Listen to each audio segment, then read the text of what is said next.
All right, so I'm here with Aaron. Aaron, thanks for taking the time, man. I always appreciate when you're taking the time to talk to me. How you Oh, doing? How's your weekend? absolutely. I mean, I'm always grateful that there's someone who really wants to hear some of the more in-depth stuff. Like, I love the content you do because, like, people do all sorts of content, but sometimes it's more specialized stuff like this. It just, really scratches the itch when you want to talk about something specific. So, thanks for Yeah, having me. I mean that's kind Love of the this. that's the idea, right? It's like lots of people do general stuff, but we can always talk about go deep into the wah. So correct me if I'm wrong, but you did a full Kruleboyz rework, including like the rules, the subfactions, war scrolls, everything, and you're gonna walk us through it. Yeah, so I rewrote the entire faction, not necessarily from the ground up, but taking what I felt was something that was things that was Right. lacking, things you could improve on, etc., and what was strong about it, and redid it from both the competitive standpoint and from a lore perspective. I wanted to make it so that like the rules fit the story, but also that they really made for a better gameplay experience and Yeah. hopefully stronger and more competitive than they were before. But the goal is to make it so it's a better play experience as Yes. opposed to just strength or not. And the goal is to be balanced and interactive and fun for both players in a way that is strong. So yeah, and I did every subfaction, all the artifacts, everything like that. All right, let's get into it. All right. I mean, so I'm sharing my screen here, showing the document. The first thing you'll see is the Kruleboyz war clans. One of the first things you'll notice is that there are two additional war clans that I added in: the Foggy Boggarts and the Mist Lurker Lads. I do think that currently with Kruleboyz, the subfactions are either there's like a big imbalance. Like Big Yellers is massively better than everything else. I'm sorry, Green and Blades, with Big Yellers being the only other viable one. Skullbugs isn't even really a thing. And I feel like there's a lot of creative area you can explore with this. So we'll get to those later when they're listed. But I just want to point that out real quick. Nothing else on the rules that they're changed, but just I think it's a pretty exciting thing, and I'm excited to show those off. Yeah, lots of other books have like a few different. Like I'm sort of getting into Sylvaneth, and they have multiple viable sub factions. It's Yeah, it's just fun to play and be able to play your army in different ways, and you don't feel like you're just handicapping yourself by picking a different sub faction. Yeah, yeah, I 100%. exactly. Yeah, Lets you explore the range a lot more. yeah, and Um, exactly play the range, right? Play different models.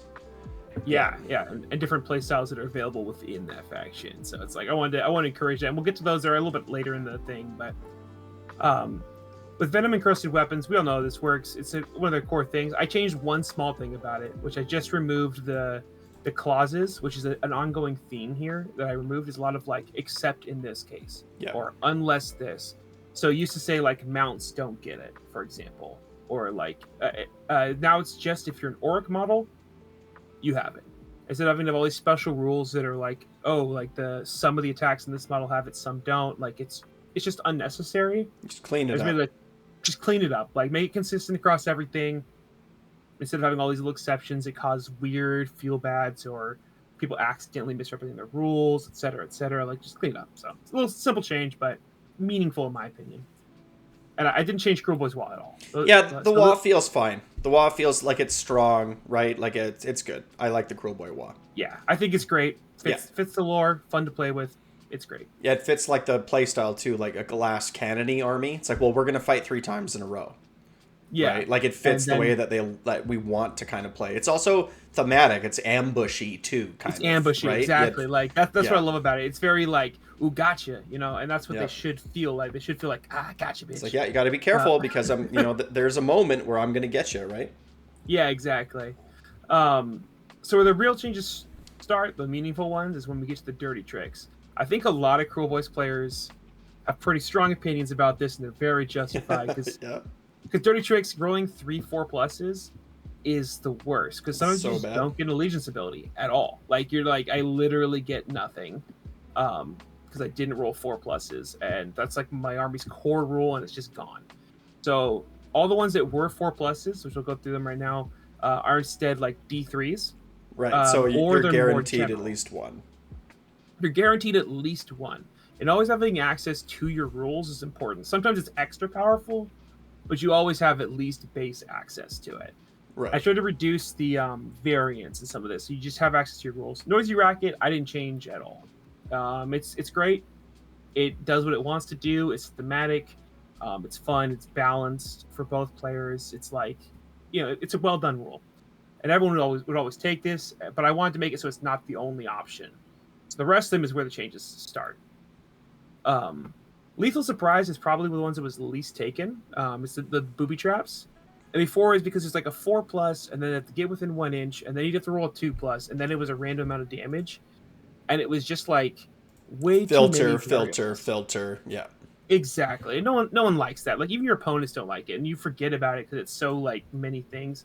So I changed it to being that enemy units treat all terrain and objectives that are not wholly within their territory as deadly. It's cool. And if the terrain was already deadly, it deals 2d3 instead of d3. Extra deadly. So it's extra deadly. And that's just like, it does the same core idea, which is you're doing extra damage, you're chipping away at people without having to engage. It's still booby traps, but it's simpler. It's consistent. It goes all game long, and it becomes an interesting mini game. Well, and let's be real here. So if the whole battle, everything that's outside of your opponent's territory, they consider deadly. So like, what that means is that they're just not gonna end within 1 inch of terrain. That's what it means. It's not like, well, I'm gonna deal a bunch of damage to you. It just sort of means like, well, that choke point that you're trying to squeeze between now is 2 inches shorter, like 1 inch on each side, because you're not gonna go in it. And so it's like it chokes up the enemy, it funnels them into tighter spaces, and that's just a way that you can sort of stall and create space. Like, I like it. Yeah, and like it's good. It's more than just the damage in this case. You're not going to do a ton of damage, most likely, but it's not about that. And what I wanted to do is I wanted to write a rule that felt like what it would feel like to walk through a forest full of booby traps. Sure. Every step is danger. It's all making your opponent always question, like, am I going to get a booby trap right now? As opposed to really being about damage. Because it's not that much damage, but it's more like the psychological tool you get, which I think is what draws people to Kruleboyz. Oh, yeah. These cool little tricks and like, ooh, I'm messing with you, like you don't know what's going to happen type stuff. So yeah, so instead of like 3 dice, 4 ups, and then a 2 up, so it's just like now you're just in your opponent's head the whole game. Exactly. Yeah, it's cool.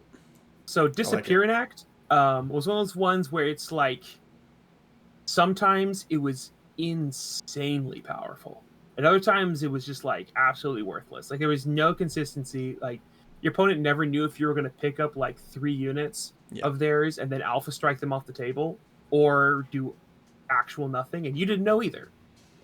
And that was kind of cool in some ways, but I tried to basically middle the road it a little bit. So now you just pick 1 unit and you don't have to roll about it. You can't get 3 units anymore, but it's not 3 4+ followed by rolling over their wound characteristic to maybe remove things. It's like, no, I'm gonna choose to pick this thing up. I think I'm thinking back to all my games playing this, and I think that I almost always get nothing. Like, I think my default is I get nothing. Yeah, like you get nothing, and then like for example, I had a game against Starborn Croakbomb, and I turn 1 rolled 3 4+, picked up both his screens and his Unitosaurus guard, and then killed his Slan and Croak and everything else in his army basically. And because he had no screens and he had no things, and he deployed perfectly and then lost at the top of turn 1. Yeah, and that's silly. Like, that's a bad play experience, like you were saying. So it's like I got a bad play experience 5 times in a row, and then I made my opponent have a terrible play experience in return. And it was like, this is not a good rule. So, but this I think is still really interesting, really powerful sometimes. You can do clever stuff with it. And you also but tell it's not going to have that feel. Right. Yeah. And your opponent knows it's coming. Yeah, they know it's an option. They know that you have the option to pick 1 if that's what you pick. Yeah, because you're right. It's like the whole thing with Kruleboyz is like, hey, guess what? You don't get to do what you wanted to do. I'm going to throw you off your plan. That's my plan. My plan is to mess with your plan. Like, Gobsbreck is such a prime example of that, especially with Super Sneaky. It's like, oh, you wanted to Magical Dominance turn 1? It's like, well, no, right? No, you don't. And you wanted to cast spells with your foot wizards, with your locusts. It's like, well, no, you don't, right? It's like, that's kind of the whole flavor. and that sort of stuff is fun for both people. I think, like, even when you get got by it, you're like, oh, that was kind of cool. Like, Well, at least it's whereas interesting. Like it's interesting because it's like interactive. little jabs as opposed to like instantly demolishing their whole army. Yeah, or bleed them out. nothing. Exactly, Yeah. bleed them out. So it's I think it's more fun like this. In a very similar sort of vein, covered in mud, I basically just made it so it's just one unit, but they don't have to be wholly within 3 inches of terrain or is garrisoned, because currently the way it works, they have to be wholly within terrain, and garrison doesn't count. And it has to not be a hero, and it has to not be a monster. So I took away a lot of the qualifiers for it, Right. and technically you can't hit 3 units at a time with it, up to 3 units at a time with it anymore. But realistically, you're only getting 1 or 2, and with all these qualifiers, and instead of just like 1 unit sneaking up, like sneaking that mud, and it's a great rule. I just made it consistent. I made it not hamstring you, because like sometimes it can be really hard to fit a unit wholly on terrain pieces if you don't have like big terrain pieces on the table, and you're like, well, I have this unit 6 bolt boys, but these terrain pieces are tiny, or like there's just like little walls. There's not like Right. So like I have this wall here, which is totally thematic, and I can't just cling to the wall because I'm not technically wholly in the terrain. So it just cleaned it up a lot, basically, was my goal on that. So wholly within 3, right? So this means that a lot of the like monsters, even like break a boss, I feel, is probably too big to fit in. Yeah, like unless So it's like a big piece of terrain, like you could have a snatch boss get this, but like it would have to be like a U-shaped. It'd have to be like big, a wildwood or something. Yeah, a big old wildwood, and that's like fine. Like no one's gonna be like, Sure. oh no, why couldn't I see your monster? It's like, well, he was hiding in the woods, like, and he jumped out, and they're a melee unit, so they're not gonna be like, like the downside is like, it's not gonna be a negative play experience. I see this with like a swamp call a shaman being useful too. Yeah, exactly. Like it's not. It's like he's invisible. He's gonna move forward.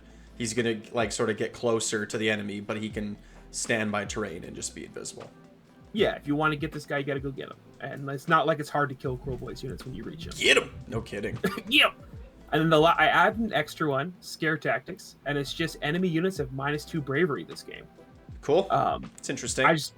I think there's a lot of interesting stuff you can do with that. Sometimes it's like a pretty cool ability. And I think it's like almost never busted, like it, but it could be really good to sometimes pick that as one of your tricks. Well, that's what I add next. I'm assuming there's like nothing else really in the book that plays off bravery. Like it's not like it's feck, right? We're like reducing your bravery. So yeah, it's exactly like it's not like one of those things where it's like, oh, I'm reducing your bravery and I'm doing all these abilities that are gonna make it really suck. It's just like, no, you're just gonna like have extra guys running away, little things like that are just gonna be a problem for you. If your army is weak to that, I can make it worse. Right. Like against other orcs. Yeah, exactly. Oh golly. And it's hard to complain about it ever being busted, but I think it's kind of interesting choice to have. I want to add another one. Just before we continue, could you just like make your text a little bit bigger? Like you want to just hold control and scroll up a little bit? Not even the text, just there you go. Perfect. How's that? Yeah, perfect. Yeah. All right, let's carry on. Cool. Yeah. That's great. Okay, so those are dirty tricks. So we've sort of discussed the core rules part of the of your rework up to date.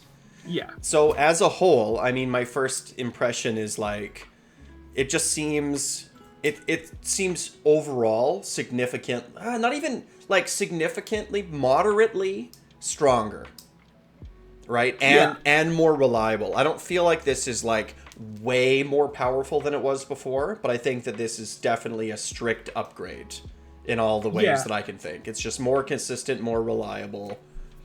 That's very much my goal, because my goal is not to just make them more powerful. It's to give you a state where like points matter more, because like the things that hold Kruleboyz back right now is not points. It's not points. Inconsistent rules, not being able to do your game plan that you had totally like done excellently, and then you're just reliant on a 4+, a bunch of ifs, ands, or buts. All over the place, making so you can't play the way you want to play. So you're just kind of locked down. I want to remove a lot of that stuff. I want to make it stronger at a core level, and the points can be figured out from there very easily. If the war scrolls are good, if the rules are consistent and good, you can fix that with points. So from then you can really control the power level. But if you always have to do your game plan to some degree, you can do a lot more with that. And the ceiling is lowered, but the floor is lowered too here. Like the power level max is lower, but the floor is also like you're always going to get at least some degree of consistency compared to before. Yep. And that was my goal. Cool.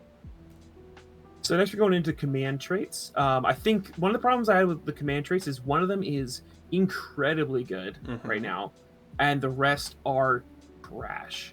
Yeah.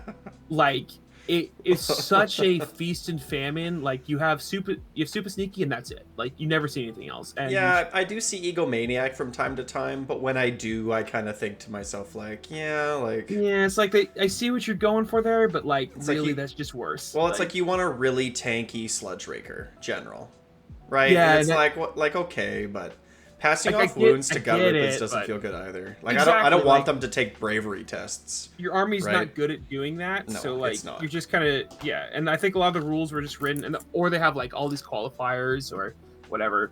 So instead, I reworked this pretty heavily. So first we have Propamorky, which is just you get an extra dirty trick. Cool. Which I think is pretty cool. Like I think there's a lot of appeal there. Dirty tricks are fun. It's a cool option that you have available. I don't think it's even remotely risking being overpowered. And we saw when we got a second dirty trick, it was like, that's nice. But like the first one's always the most important. And then your other ones are like extra options. Yes. So like a third one is like really not going to like break the game in any way, but it's like, this is cool though. And like, it'll always be by definition the third most useful one. Exactly. Right. So it's not like all of a sudden you have one that's even, right? It's like a slight. And again, it'll be like, and this is your command trait, right? So this is, I think that you would have to have a plan, right? You're probably like have a plan going in. Well, I'm going to pick these two, and then these are my options. It's like tech almost, right? It's like, well, I'm going to have this out against these armies. I'll have these options. And there's some stuff later on which I think this can really build into that I think will be fun for certain people. And I tried to do a good job of thinking through like what would be the best way to abuse this and make sure that couldn't really truly be abused. Yeah. But there's some really cool stuff you can do, which we'll get to later. Slippery Scumbag, this one I think had some potential. It did. It just was not quite enough. No. So this is a trap for new players. Like when I first started playing, I looked at the Nash tooth. I'm like, ooh, this guy gets a charge buff. Well, if he can retreat and charge, he gets that buff every turn. Yeah, but it's like well, it's, almost. And it's thematic, and the idea is cool. It just wasn't enough, right? So all I did was just add that when this unit piles in, it can move farther away from enemy units than it began. Right. So it can pile. So does this mean it can pile out of combat? Yes. So it can pile out of combat, and it can, and the Sludge Raker in particular. I'm thinking about that nice 3-inch reach that Sludge Rakers have. Yeah. They can pile like into like the target they want to reach over and get, right? Like into the hero that came into the melee, not just the unit that's in. It's very you really technical. Become a slippery scumbag. You really do become a slippery scumbag, and popping out of combat. Like this could be cool on a Vulture boss, right? Where it's like, well, no, you're not gonna hit me, right? Yeah, exactly. And I think that's really cool. Like at this point, the idea was cool before, it just wasn't enough. And now I think that changed. It gives you so much extra sneaky sliminess that you can do in a combat that it's really fun. It does. That's cool. I like it. Super Sneaky I actually nerfed pretty hard, but I still think it's really cool. So I made it so that the start of the first battle round, after determining who has the first turn, you make a normal move with up to D3 friendly Kruleboyz units. So it's no longer a deep strike, but it's up to D3 units, and it's after you know who's going first as opposed to before. So it's like the timing is better, the ability's weaker, but it still does the same kind of idea and can definitely do the same sort of sneakiness. But before it was like the Super Sneaky was so strong that in some ways the army had to be balanced around it. It did. Yeah, especially when you have like Fasten. Yeah, exactly. When you're like, okay, I'm gonna just teleport this unit, and then I'm gonna Fasten this unit, and then I'm gonna cast a spell move this unit, and I'm gonna pick up 3 units off the table, and all of a sudden the game is over. So it really shouldn't have been. I am gonna push back on something though here. One thing that I find, so like when I was looking at how to beat the new Feck book, and fundamentally what it came down to was like I was looking at Big Wah, Iron Jaws, Kruleboyz, and Squigs, and the worst army to fight against Feck was Kruleboyz because they had the most limited teleport options, right? Yeah. No Hand of Gork, and the other one, I can't remember what the Gits one. I think it's also called Hand of Gork. I can't remember what the name of the spell Great Big is. Hand of Gork, and then the Great Being Green Hand of Gork. I think the other one's just called Hand of Gork. Anyway, but so I would say like sure, like you can nerf Super Sneaky, and that's cool, and like this version of Super Sneaky looks fine to me. But then I think to myself like, well then do we have no teleports at all? And if that's true, I think that like that hurts a lot. I feel there is no teleports in the way I've done it now. But there is a lot more mobility in general. Right. Okay, cool. So you do have more ability to reposition and stuff like that. And also your units are a little bit better at doing their jobs than before. Because with Feck, you either get behind them or you lose. Yeah. Right, that's it. You get behind them or the game, or you can't win. That's how good that book is right now. If you can't get to their heroes, you're done. It's a pretty rough matchup. But I mean, everyone's going to have rough matchups. I think fair. Yeah, this change does hurt that. Same with the change to Disappear and Act, because Disappear and Act is incredible against Feck. You're like, oh, nice ghouls. Yeah, but I would still think that the one that you wrote is better. Because like you said, it's not boom or bust. It's just sort of like, okay, you get to do one. It's like, cool. Right? And it's also non-reinforced too. So sometimes you'll look at your opponent and be like, there's nothing I can pick up. That'll still happen. That's why I said like... Yeah, it's quite... Yeah, in my experience, it's like, oh, you have only one unit that I can even pick up. It's quite limited, yeah. And I roll my 3 4-ups and I get 1 4-up and then I roll under the wound and it's like, great. Yeah, exactly. Like, okay. I've had that happen. Yeah, it's like most of the time you don't get anything. I'd rather be able to at least consistently do one thing. Yeah, all my Kruleboyz out there know exactly what we're talking about. Yeah. Yeah. Egomaniac, you know, I didn't really change this one. I think it's generally like it's one of the ones that was like viable, except for that Super Sneaky was so good that you couldn't really bring Egomaniac. So Agree. I just basically kept the same. I think now it's more viable just because Super Sneaky is less insane. That's the same. Moving on to the artifacts. My big goal with the artifacts, a lot of them were once per battle, or involved a ton of dice rolling. So the first one, Eyebite or Ash, I still kept it once per battle. However, it used to be like you pick one unit and then you roll a dice, and if you roll a 6, it's -1 to hit for the rest of the battle. Otherwise, it's just -1 to hit for that one combat phase. Yeah, it's on a 3 or a 4, it's -1 to hit, and on a 5, it's the rest of the battle. But on a 1 or a 2, it's nothing. So it's a once per battle, 1 in 3 chance of nothing. Yeah, and that's like. Yeah. And it's just -1 to hit. Like, it's not even that crazy strong. So I was like, you know what? I just put it once per battle, you pick a unit, and they have -1 attacks -1 to hit for attacks for the rest of the battle. It's cool. And I think that's fair, but strong if that's what you're looking for. Yeah, the only thing I might want to add into this one is a range. Well, I would have 3 inches of the. Oh, you did? Okay. Okay. Yeah. Because I think I just scanned over that or whatever. But yeah, that's cool. Yeah.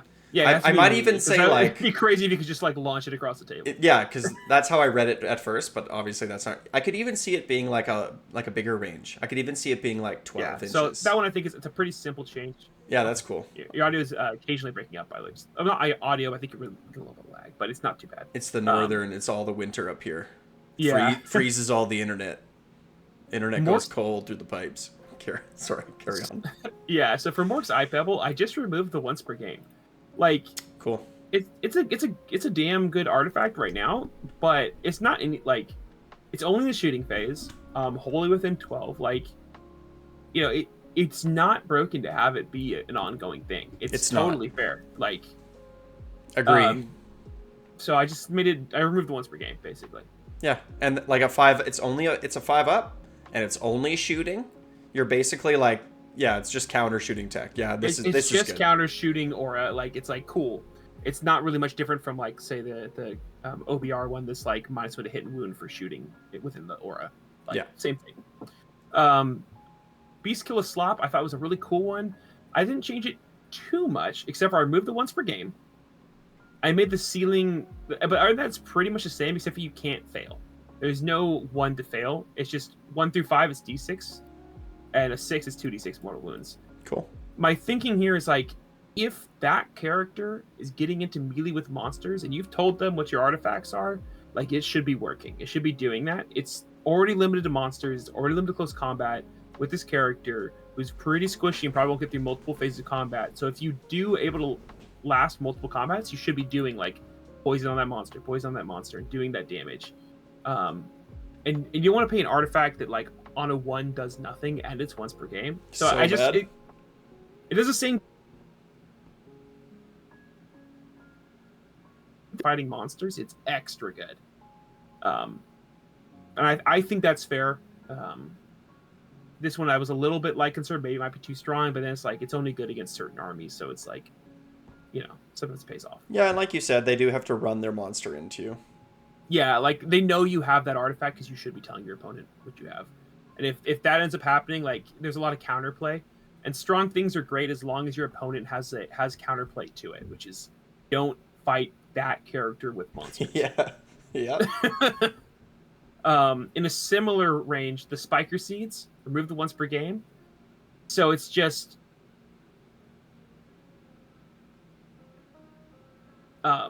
basically it's the same thing as once before. You do mortals to like horde units pretty well if they end a charge within 6 inches of them. So it's like I just remove the once per game. If you're doing that, if you're charging hordes at this guy, you're going to be punished. If you don't, you're not. I think it's fair to have it up repeatedly. You might get it twice, maybe 3 times in a game. Yeah, that's the thing, right? It's not going to happen 5 times. Yeah, it's definitely not going to happen 5 times. If it happens 3 times, I would be surprised. Like then 3, you'd be like, damn, dude, like that was like you fucking killed it with that artifact. Yeah, and you have to actually charge into me. It's not just be within 6. You have to finish a charge. So it's not going to happen because you're stuck in combat for 3 rounds. Yeah. So it's like I think this is great. It's now like, okay, this is a real option, but it's not overpowered. Cool. Yeah, you're just like, don't if hordes are in your meta, you throw this on a sludge raker, you park them right behind some gut rippers.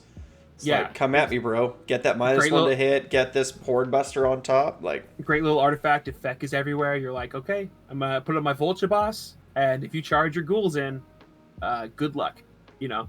But if you don't fight him, then cool. But it's like a nice tool.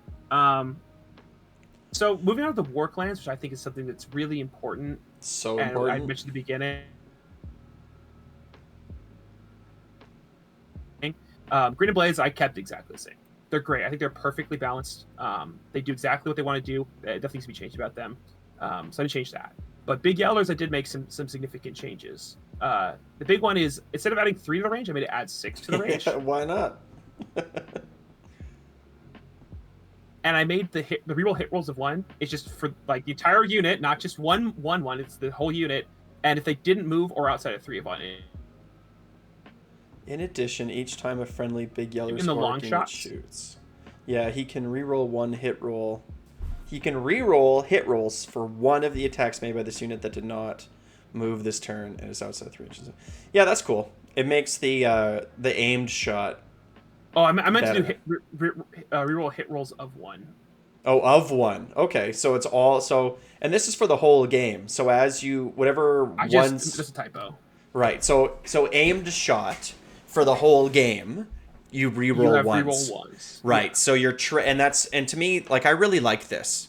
This is cool. I like that the range is increased by 3. Like, that's cool. So that puts us on 30 inches, right? Yeah. This puts the orc, big or a bull boys on par with like Stormcasts, Vanguard Raptors with crossbows, right? Like, we're now in the big league of ranged shooters. Yeah, sure. And like the long range shots, really not like they're good, they're consistent, but they're not like blowing people off the table. It's when you get in and get like a good double tap and unleash shell, and then people are like, ooh, that hurts. Yeah. But the long range shots are like, yeah, I mean, like they're good, but you're not going to be like tabling people with this. You're going to be like consistently whittling them down, and having the extra range just gives you more flexibility and realistically play the style they want to play, in my opinion. Yeah, well, and with the re-rolling of 1s, like, you're just adding consistency, because I think that aim shot is a 2-up. Yeah. Right? So it's like, well, you have to roll double. Like, I'm gonna, with a unit of 6 bolt boys and aim shot, like, I'm gonna shoot at you 7 times, and I'm gonna hit you 7 times consistently. Yeah. Exactly. Right? And it changes the way you This is a great change. Like, not gonna lie, this is a great change. Like you said, you get to actually play the army in a different way. It changes the way that the army actually functions. Yeah, exactly. That was my goal. Like, you get to play differently. It's not just a buff; it changes how you play. And this also adds 6 to hasty shot too. Yeah, exactly. Right? So when you are doing that, it becomes.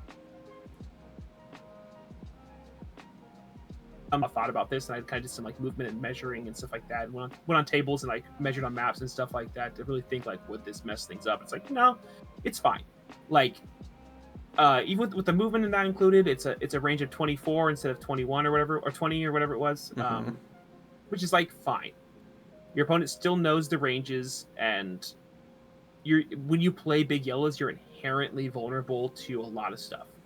So there's a massive amount of counterplay. So like the payoff is bigger, but your opponent also can just blow you up and give some saves. It's quite good. It's 23 inches, right? The threat range of hasty shot. Yeah, it's pretty good. Exactly. It's pretty good, but it's not busted. Like it's good, but it's not busted. It's still shorter than most like ranged units, right? Most ranged units have like 29 as their threat range. Yeah, and importantly, a lot of them are shooting at 24, so you can't walk up and then double tap for their max range, which is something I thought about. Cool. Skullbugs was useless before. So bad. So bad. But I wanted to take the core idea of there, but I changed it pretty dramatically. So I made enemy units within 3 of Skullbugs have -2 to their bravery. So when you're in close combat, which is nice, it has a little bit of synergy with the dirty trick there. But I think it's only in close combat, and your units don't grind well, so I don't think it's like crazy thing. And then Skullbug's monsters basically heal if anyone runs away. So like the idea is you're basically like if you're playing them, you're trying to play monsters, but you're also trying to make people run away. You're doing a lot of damage to various things, and you guys are kind of healing up and just making extra guys run away. It's a different way of playing. I don't think it's necessarily crazy strong, and I want to be a little bit conservative with it because it's hard to gauge how good that is. I think you could make this stronger. Yeah, I agree. I think compared to the other two, well, compared to Grin and Blades and the way that you reworked the other one, I think this one is like less strong for sure.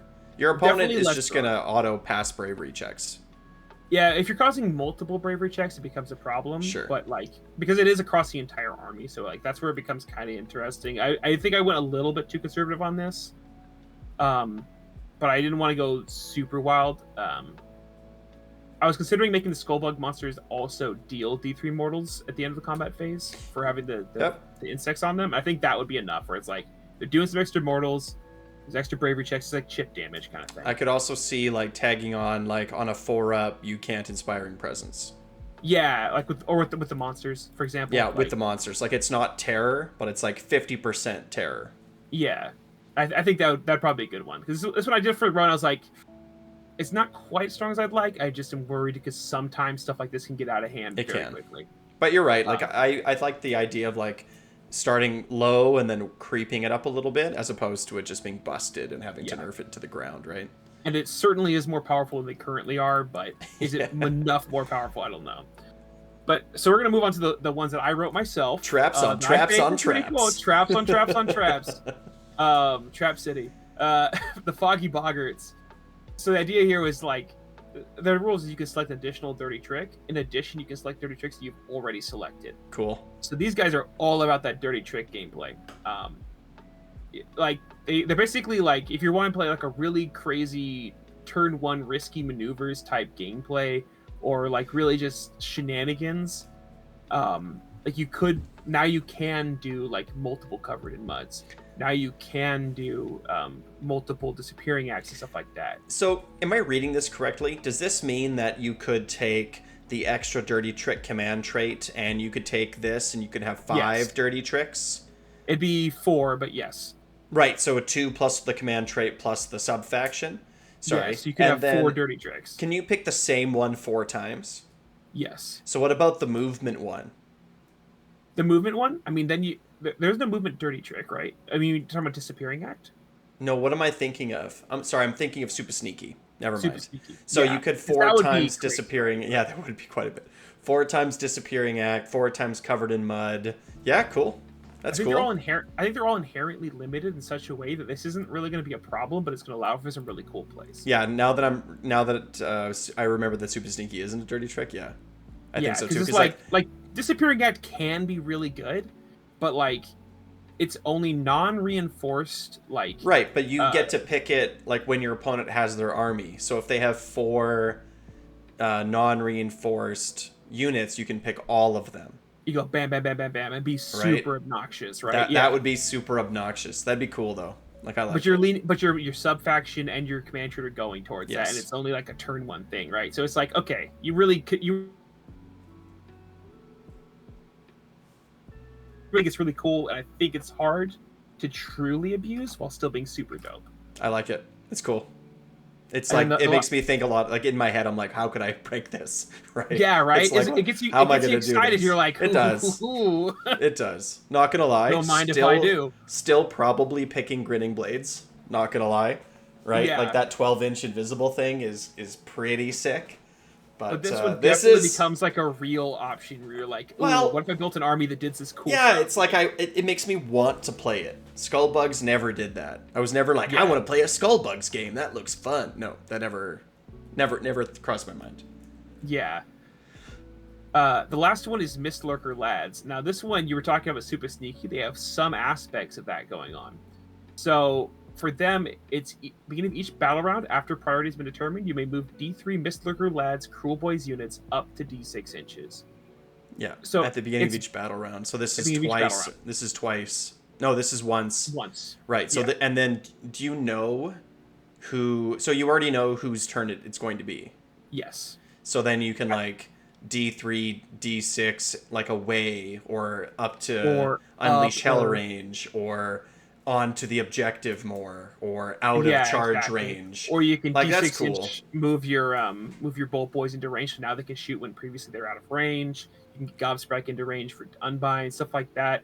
Like because it's D6 inches, it's like not going to be like crazy abusive stuff, but it's like really a lot of shenanigans, a lot of utility, a lot of repositioning. Yeah. It's like, and over the course of a game, that stuff adds up for sure. This and is there's the a lot of stuff kind- in this that you'll see that synergize. This is the kind of subfaction where new players like turn their nose at this, and experienced players think it's are overpowered. Like, this is crazy. Yeah, Yeah. exactly. Yeah, deceptively good, I think. Deceptively good, but I want to Yeah. make sure it wasn't crazy because it was just move D3 units, that'd be nuts. But it's Yeah, just- if it was exactly. But up to D3 inches, it's like there's a lot of variability here. It's like a redeploy, right? It's like sometimes you roll a 1 and it doesn't do what you need it to, yeah, exactly. right? And sometimes you roll a 6 and it's game winning. Yeah, Cool. so that's basically all the allegiance abilities and stuff like that. We have 20 minutes left. I think we could go over most of the war scrolls because most Let's of do them it. it's smaller because we still have 20 minutes. So we're just gonna jump right into the snatch of bosses and stuff like that. The snatch of bosses and Scumdrek. The changes that I made to them were fairly minor. I actually made them do a little bit more damage in some ways.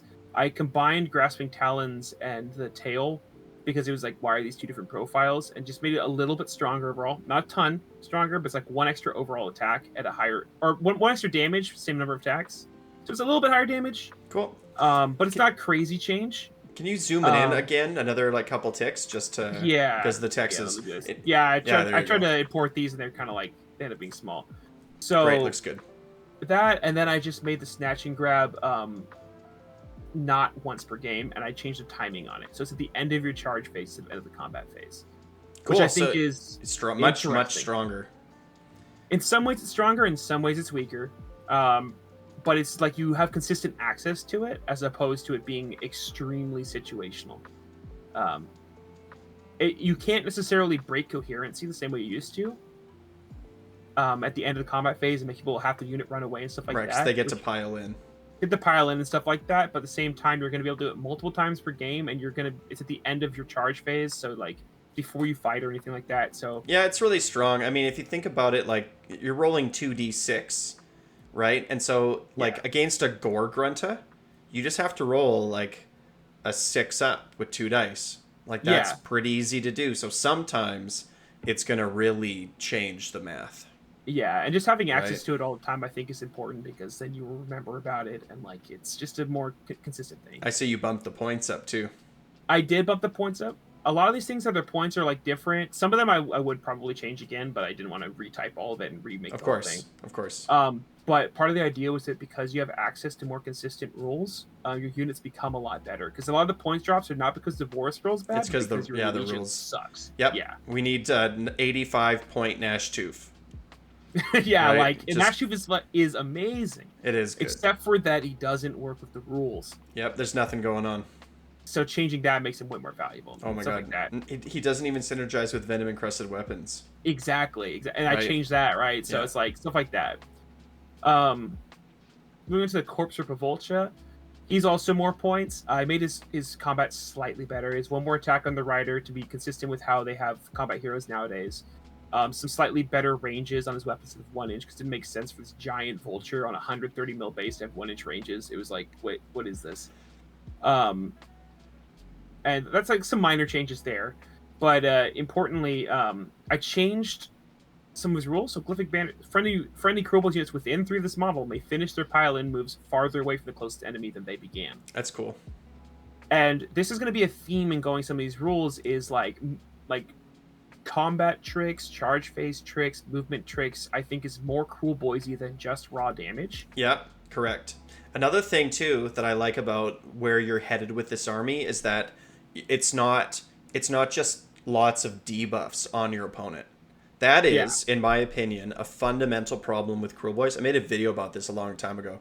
It's like -1 to hit, -1 to wound, -1 to charge, -1 tax, right? It's like so you're just sitting there at the table and like, hey, is that -1? Hey, is that -1? Hey, don't forget. Hey, don't forget. And it's like, and new players just forget about all of these debuffs to their opponent. Oh, and you can't run. Did those guys run? They can't run. They have to go, right? So yeah, exactly. That's so I like that. Like, no one wants that. It's okay to have it's a fun little. in one way. A little right? bit of that's fun. Too many of those things becomes a problem. Yeah. Whereas stuff like this, you could definitely get people. Like, ooh, I got you. But at the same time, they'd be like, well, that was fair enough. Like, that was a sneaky little movement. It's different than you don't get to attack. Yeah, or it's like the way that you like move in the hero phase, like D3 units, D6 inches. It's like, well, I'm gonna give you minus to your charge, but I get to just do a thing instead of like taking away from your thing. Exactly. Right. So you're getting to the same endpoint, but you're doing it a way that's more, more fun, more fun. Memorable, and I mean that in terms of like remembering your rules, right? Yeah, more memorable, and also more memorable, fun experience with your opponent. So. Yeah, and that's great. Like slipping all these things around. Like yes, way better direction. Way better direction. Commanding view, I just made it so it doesn't cost us an additional CP to do that second command ability. Smart. I made it so they can issue the command twice, the same way mock rushes can. It's just 2. I don't know why in the same book they would have that rule would be real crap for Kruleboyz and amazing for Iron Jaws. So I just made it the same as like a Mecha Boss on foot. Yeah. The big changes there. Gobsprak, I made the identity of this unit is exactly the same as it was before, but I changed certain things about it. Namely, so the unbinding rule is exactly the same as it was before. It like most of the things are very similar. The big difference is that I changed Screaming Mandrak, the 3d6 unbind, once per game, to be he has +3 to his unbind rolls if the enemy wizard is within 12 of him.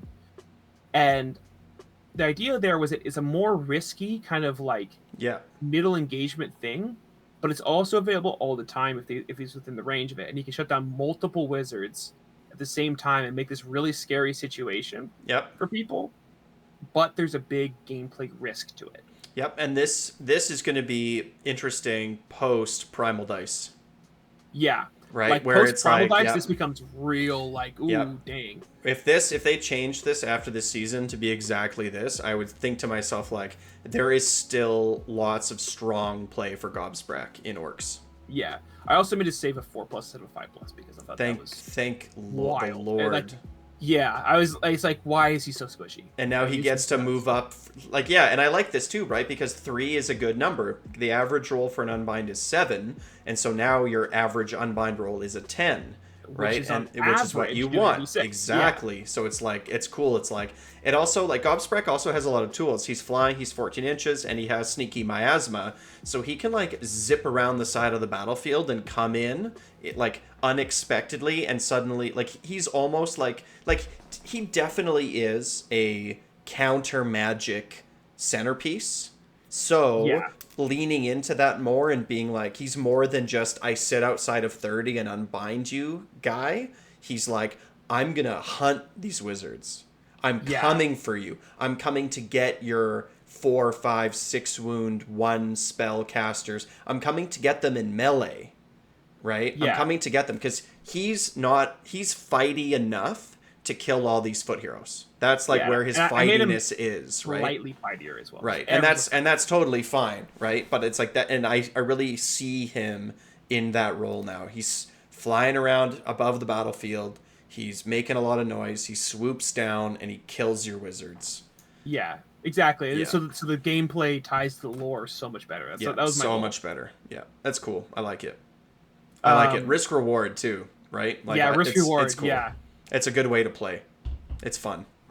So Killaboss with Stabgrot, instead of having the bravery thing, I changed the rules a little bit. So he's got the same pile-in thing that the other Killaboss has. So the same rule I just gave both Killabosses, which the units can end their pile moves farther away than the closest model if they're next to this guy. Suddenly instead worth of the bravery taking. thing.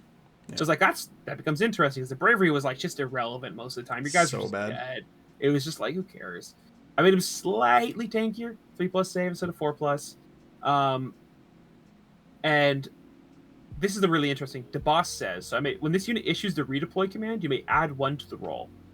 In addition, you may issue that redeploy up to 3 times a turn. Same with Forward to Victory, which is the auto run. Yeah. I think, or is it a charge? It's a charge one, I think. Yeah, it's a charge one. I meant it to be the charge one. Okay. So it's the charge one. Good. The charge one. So you can do it 3 times and you add 1 to the roll as well. So basically, this Killaboss on where you're redeploying and getting bonuses to charge around him. So it gives you this like kind of shifting mass of like gut rippers and stuff like that become it help you choose your engagements better. He's more points than he was before. By 30 or 40 points more, but he actually does something. Actually does something.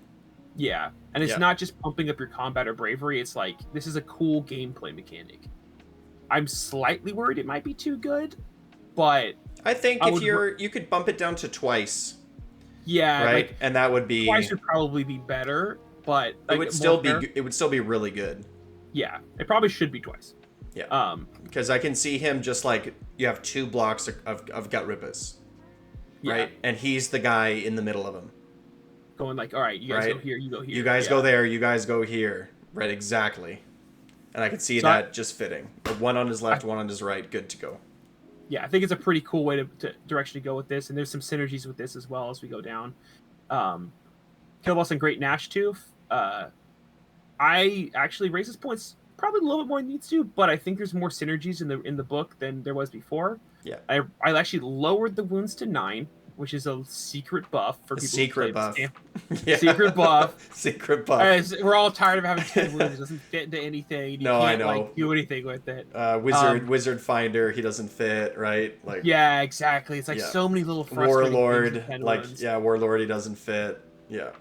And then there was like the poison rules that didn't work with them, and like a bunch of annoying stuff like that. So I gave him 1 more attack on the rider just to keep in the new direction they have for and I increased the range by 1 on the attacks as well. Yeah, cool. Just small little things.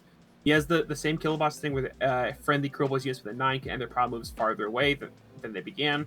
That's all the Killabosses have that rule. And then he has the +1 to hit and wound if he charges, which he already has before. And is it hit and wound, or is it just +1 to hit? It's both. It's both. Cool. Although it was just the Bone Crusher Fangs, but one of the reasons I increased his points by 40 is because it's the whole guy.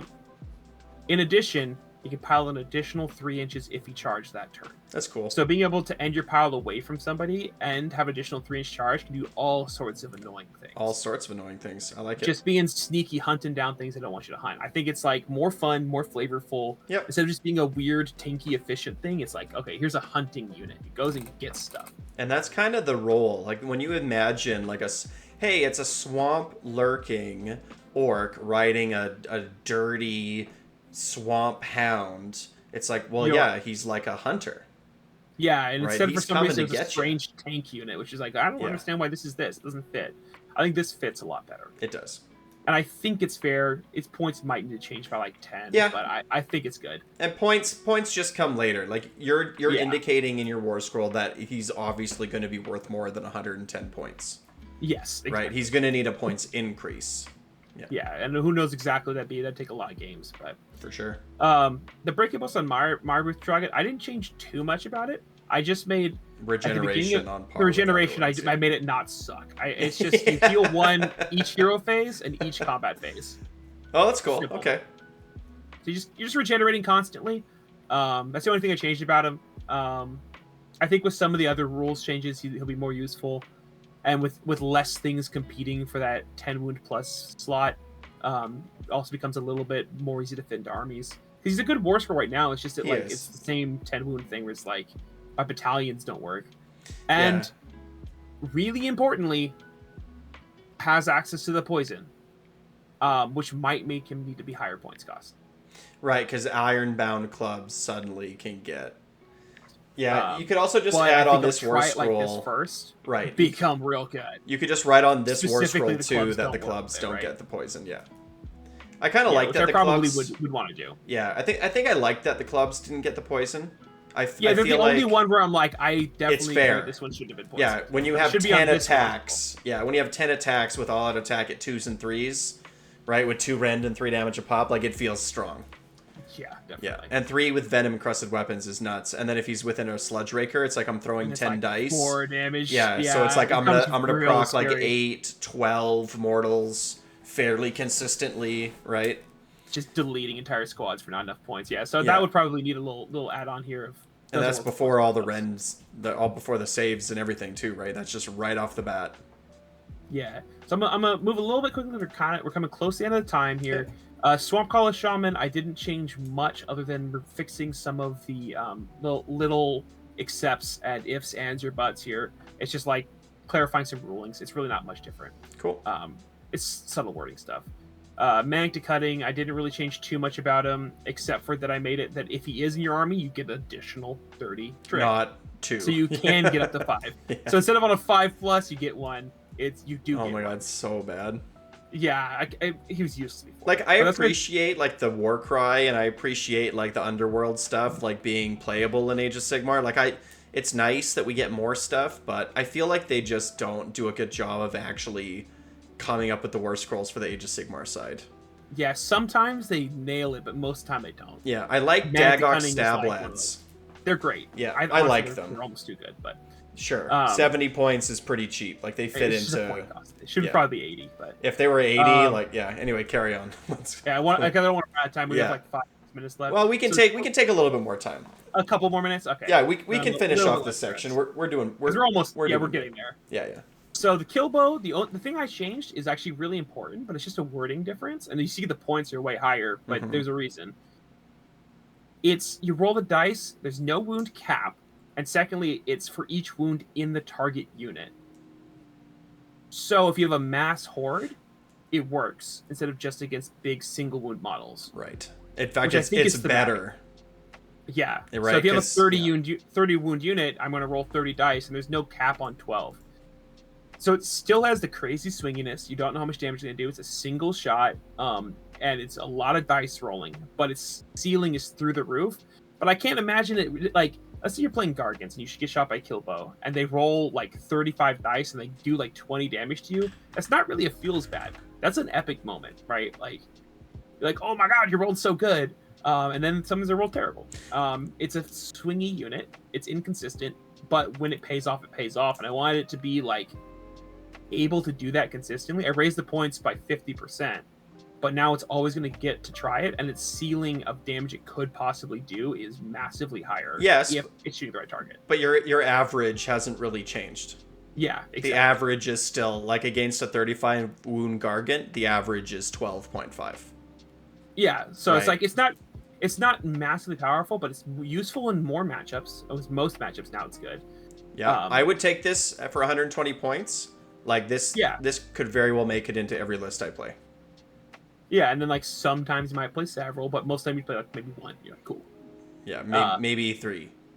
Maybe three. Well, yeah, like, but honestly, like it's wounds left in the unit, right? So if I had a 30 block and there's only one model left, it's now one. Exactly. Yeah. Right. Cool. Slogoth, I improved the regeneration slightly, and I changed the roll of the +1 to hit to +1 to run and charge rolls.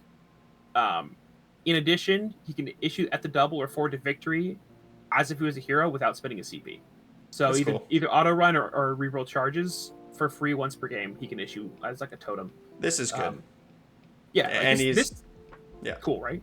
It is cool. Like suddenly this feels more thematic. It's like you have this Slogoth that is got grots on it, and it's almost like War Chanter beats almost.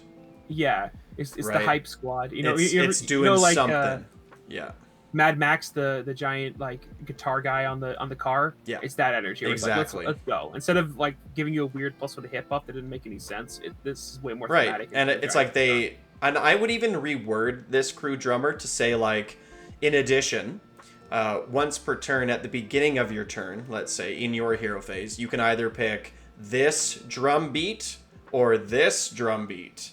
And if you do pick this drum beat, then in that turn you can issue this command for free one time, right? Yeah. So it's like you're leaning into to the war beat, like right? Which beat you're playing, and then it has that cool tie-in with how Iron Jaws work and the whole Oric thing. Yeah, and you just pick a beat, right? You just pick a beat, and it's like that's your beat. Instead of like you pick it before the game, like in the list building phase, you're just picking it once per turn. Yeah. It's like a super beat. That's cool. Yeah, that's good. Yeah, I would probably make that change. I like that. I'd have to think of exactly how I want to do it, but pretty much like that. Hogwarts Slitters, I barely changed. I made the Wicked Knives. Oh, they're great. On 5s. That's the only thing. I made it 4s instead. But that's just because it was like such a feel bad. Like, oh, look all exploding 6s. Yeah, and they wound on 5s. It's not like it's going to be strong anyway, but it was just kind of like one of those things that was like, that's disappointing. Sure. And Hogwarts are good. Like, Hogwarts are a solid unit. Yeah. I really like Hogwarts. 80 point. Like, they're fantastic. They also made the Firebomb slightly longer range, but that's not different. But Hogwarts have got, like, no changes since the book came out. Yeah, they're really solid. Well-written War Scroll. Yes, they are. Best unit in our book. I barely changed this. It's just, like, tiny little math changes that I was like, well, I kind of have feelings. I did my little custom one, but I know you're going to do a thing about that. Oh, I did already, but walk us through this one. So this is so just so everyone knows, this is the unit that Aaron made for the War Scroll contest that I had. The rules were it was going to be a light cavalry unit that was 100 points or less. And you people liked it. Like you got you were in the top 3. I don't think you weren't the first one, but you were. I think the top one had 6 votes and yours had 5 votes. So can you walk us through this and can you tell us, because I sort of went over it, but obviously I didn't write it. So tell us more about this. So I basically they're a unit of 3 guys with 3 wounds, a terrible save, but it's like 9 wounds, small unit. And the idea is they're like riding like little swamp flightless birds, and they run around and be annoying.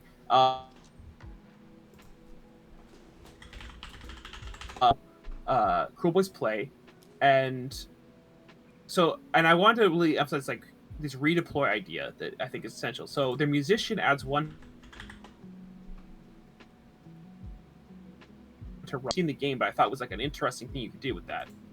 And they have a rule where when they are receiving the redeploy, they can either immediately shoot their little chip damage check, or at the end of their redeploy they can shoot. So basically like this little evasive, annoying unit that's like throwing bombs at you. It's not doing crazy damage or anything, but they're super annoying, harassing unit. Like really hard to get to grips with. And I thought that was very Kruleboyzy. Like, it is. So they do, and they're super vulnerable. 6+ save, 4 bravery. Like they're not gonna win in a fight. They do hit kind of hard. And the vicious cakes I thought was kind of funny. Clumsy birds, they barely hit, but when they do hit, it hits you pretty good. Yeah. But like I want to make like I thought it was like a cool thing that would really synergize without, because I would want to be careful to not cover the weaknesses of Kruleboyz. I think in army design you always want to have the army have its clear weaknesses and clear themes. And I don't think these prevent those, but like not having a fast little unit to score objectives wasn't a thematic weakness. It was just they didn't have the range. So I wanted to fill that role without like making like a heavy cavalry unit or something like that. Like I think they're just a cool little war scroll. They kind of feel like they do what Hobgrots do, but they're faster. They do one thing that Hobgrots do better than Hobgrots, but there's only 3 models. Yeah, so you don't have the big old screen. You don't have objectives. Exactly. But they do the other thing better. So it's like, do you want to have Hobgrots that are like more in your opponent's face and like more aggressive and at them, or do you want to have Hobgrots that are more defensive, screening out and taking your home objectives? Right? It's like you have to sort of pick, and it makes sense. Like it's good. I like it.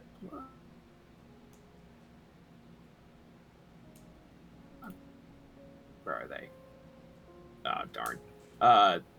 Well, the gut rip. There they are. Okay, so here they are. I hope this is the right one. Yeah. So the last thing I didn't rework Boltboys at all. I think they're a great war scroll. Some of the rules surrounding them I changed, so the army synergizes a bit better. But I didn't think they needed any changes. But gut rippers I did change.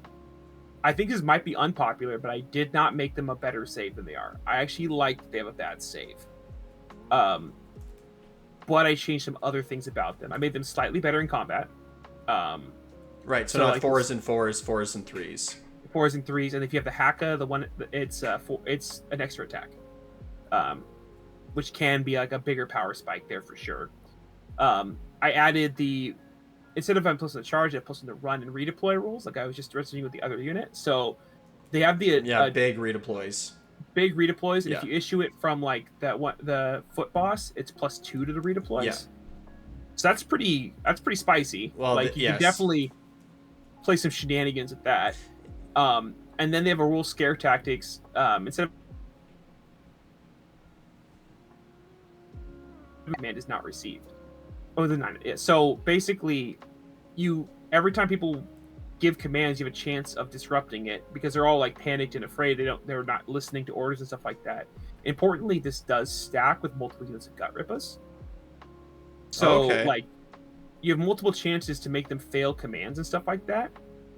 So bravery check ones, rerolling charges. Like let's say you redeploy away from somebody, and then they try and issue command to reroll their charge they failed, and you have a chance to deny that as well.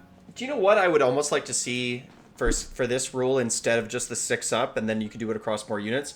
I would almost like to see it like if there's X gut rippers with within range, not X gut rippers, but it's like, you know, if you reinforce a unit of gut rippers for every 10 gut rippers, exactly, for every 10 it goes from a 6-up to a 5-up. Now that you have 20 gut rippers. Honestly, I think I had done that and then didn't download the version after I changed that. So that, like, because I agree completely. I saw it like, that's not how I wrote it, but yeah. So like, I was gonna say add 1 to this roll for every 10. For every 10 that are within 9. I was gonna have it in the unit because something like that would be cool.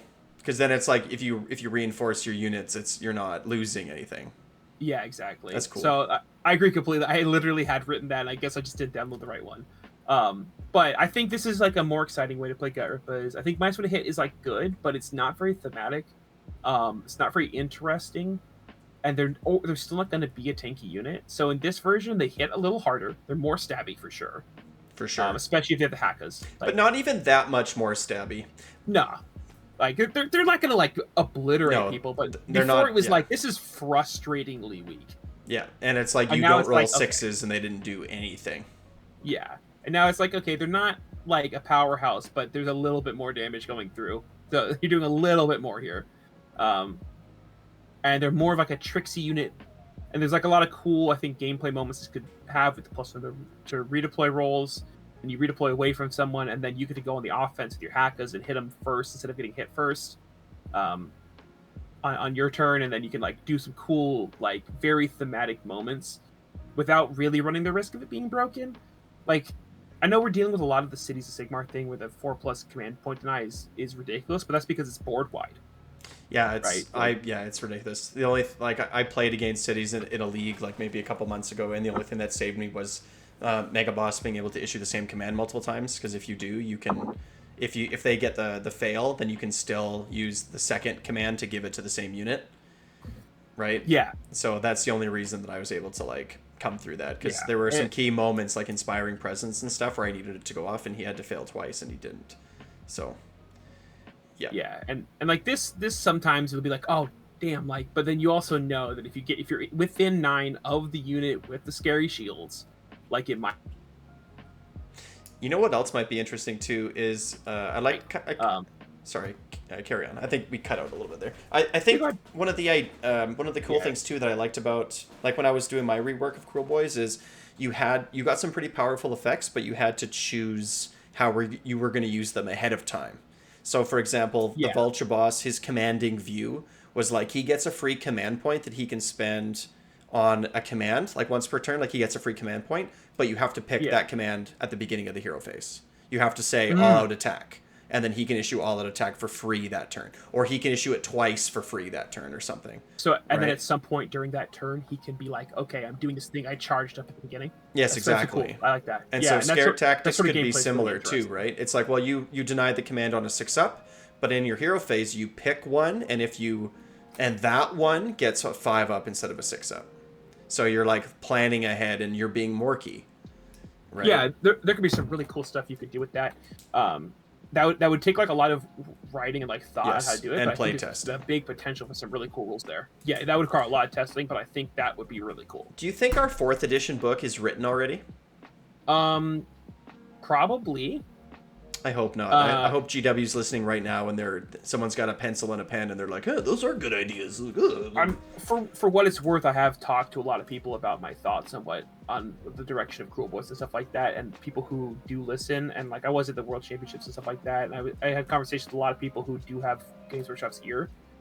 And I have been having this conversation for like a year or two, so they definitely are aware of where they went wrong.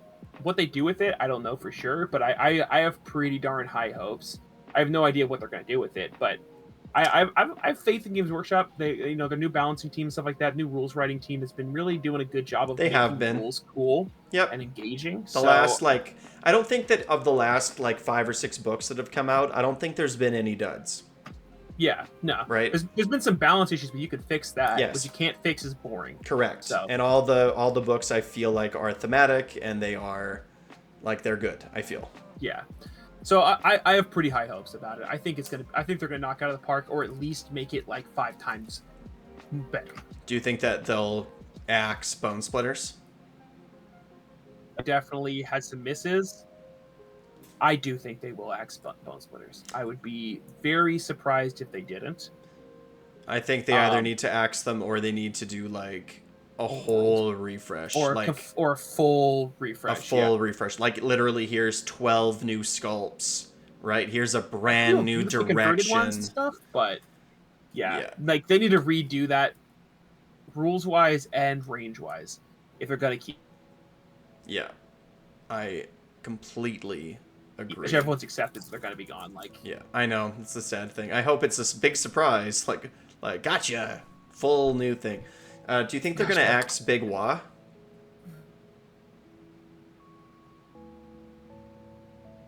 No, I don't think they're gonna axe Big Wah. Big Wah is like a nice thematic tool, and it's just like a different allegiance ability if you want to play Orcs. Oaths still stick around. It's like I would be very sad.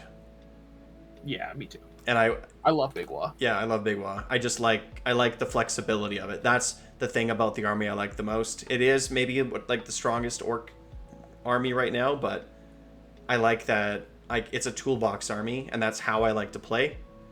Right? So like I hope they keep it. and I hope we get a Wurgog Prophet. It's also an army that is just like consistent, thematic, cool. Yeah, Axe, Bone Splitters, whatever. I mean, give me a Wurgog.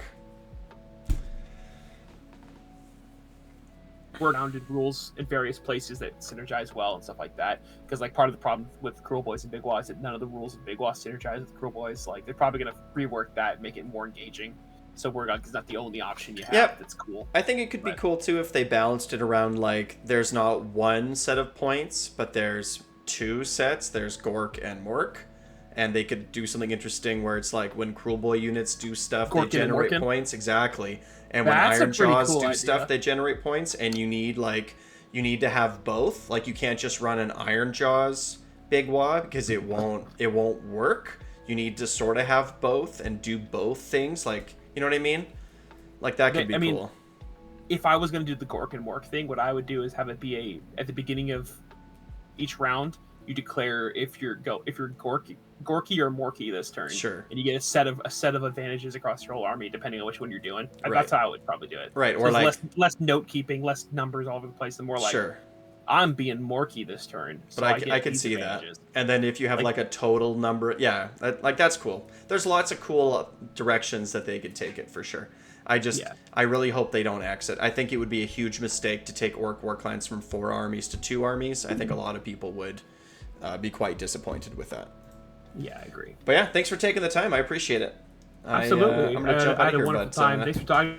Oh, anytime. Thanks again. People like what I did and get some ideas. Yeah, for sure. Yeah. All right, dude. See you later, man. Like, subscribe, wah. Boba.